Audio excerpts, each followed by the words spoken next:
A blow in the dark. The Tory Mannheim sits brooding in his farmhouse near Valley Forge, and his daughter, with a hectic flush on her cheek, looks out into the twilight at the fallen snow. She is worn and ill.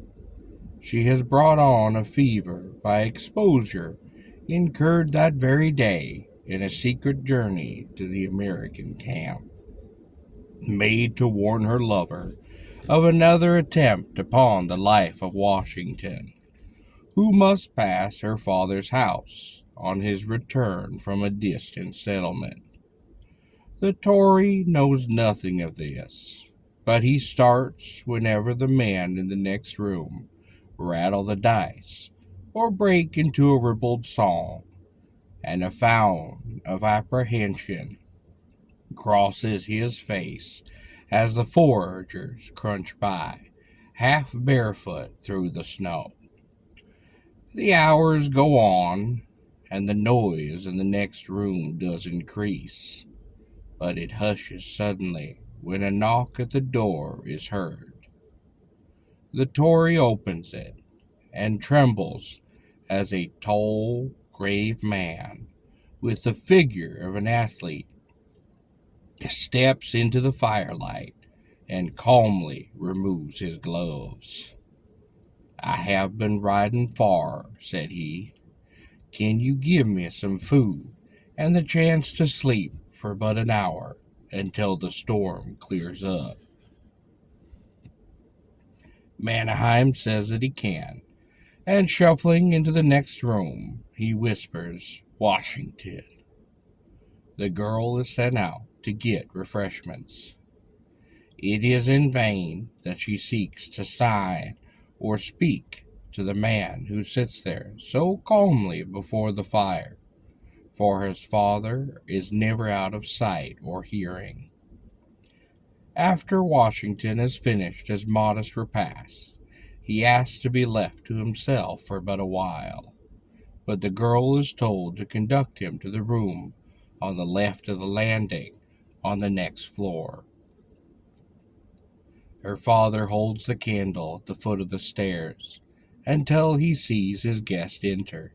Then he bids his daughter go to her own bed, which is in the chamber on the right of the landing. There is busy whispering in the room below after that, and the dice box is shaken to see whose lot it shall fall to steal up those stairs and stab Washington in his sleep. An hour passes, and all in the house appear to be at rest, but the stairs do creak slightly as Mannheim creeps upon his prey.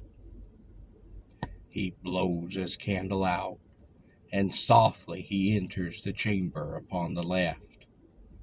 The men, who listen in the dark at the foot of the stair, hear a moan, and the Tory hurries back with a shout of gladness, for the rebel chief is no more, and Howe's reward will enrich them for life. Glasses are filled, and in the midst of the rejoicing, a step is heard upon the stair. Washington stands before them. In calm, deep tones, he thanks the farmer for his shelter, and asks that his horse be brought to the door, and his reckon be made out. The Tory stares as one bereft, then rushes aloft, flings open the door of the room upon the left, and gazes upon the face that rests upon the pillow, a pillow that is dabbled red with blood. The face is that of his own daughter. The name of father is one that we'll never hear again in this world. The candle does fall from his hand. He sinks to the floor, be his sin forgiven. Outside is heard the tramping of a horse. It is that of Washington, who rides away, ignorant of the peril that he has passed, and the sacrifice that did avert it.